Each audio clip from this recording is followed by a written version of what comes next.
Hey, good morning, everybody. Mike Shea. It's been a little bit. It's been an eventful month, personal level. We had some tragedies in the family, but I wanted to get a quick email out in the hopes that it provided some data. So we are now 8 months into the pandemic. Deal flow has spiked, but it's spiked for a reason that most buyers and sellers are not aware of. So bizbuysell just released its forget what their insight report. Their insight report came out and it showed a spike in the end of Q3 of business deals. Now, the reason that happened was that there was a massive push by sellers, by brokers, and by buyers to qualify for the SBA 6-month forgiveness, where basically they were getting 6 months of SBA payments for free. So we had a flurry of activity and across the country saw some of the best performance from our offices in their lifetime. Pandemic or no pandemic.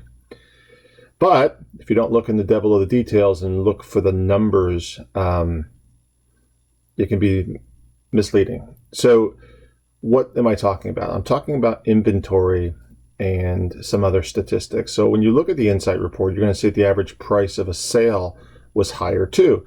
SBA deals tend to be larger. So the opportunity, and there's a graph in there specifically, it shows seller confidence and buyer confidence. For that period of time, sellers, due to the uncertainty of the pandemic, were discounting down, but sellers were willing to pay buyers were willing to pay a little bit more because of the basically free money. So multiples held, and both parties were super motivated to get stuff done. So things that would normally have delayed were taken off the table.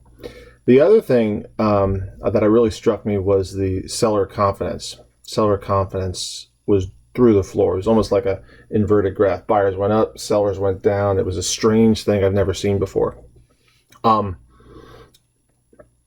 why? Why? Because the pandemic still goes on. Why? Because we've had a crazy election season.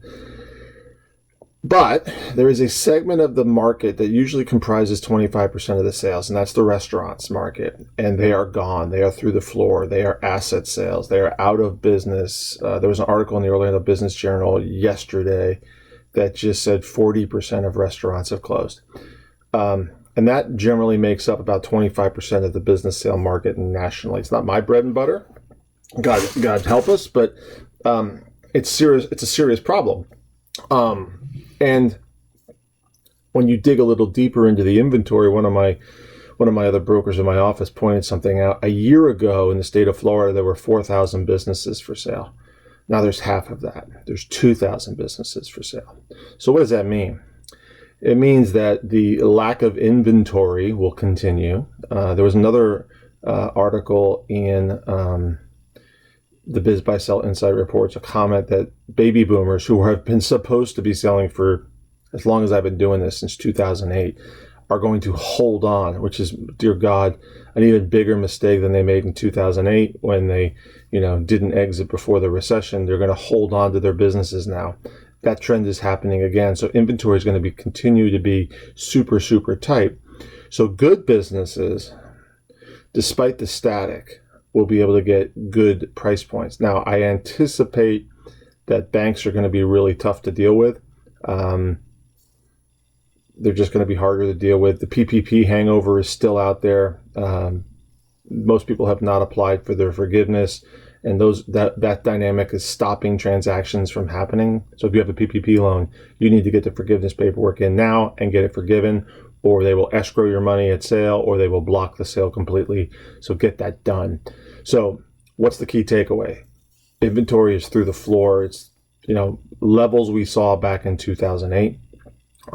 The price points that we saw in Q3 are not going to hold. So if you're a seller, you damn well better be realistic. Do not avoid or do not overprice your business. Get a proper valuation, look at the comps, and plan accordingly. Get rid of your PPP liens that are out there. You got to get those loans forgiven or you're not going to get your deal done. And if you're a baby boomer, I understand, you may not get what you want and this is an emotional sale, but the world is what the world is. Do not overprice. Do not wait for what might happen. I had a guy yesterday, 76 years old, generational equity, told him he was going to get $4 million when he's making $250 net. I told him the truth. I go, you're looking at 5 to 7. 5 to 700,000, depending on the bells and whistles and where you're located. And he's not located in a great place. And he's like, well, we may not sell now. I'm like, okay, but that's a bad decision based on bad information and false expectations. But at least they have the data now. So that is the data point. If you have any questions about your specific circumstances, give me a call, 321-287-0349, or email me at mike@tworld.com. Thanks and have a great day.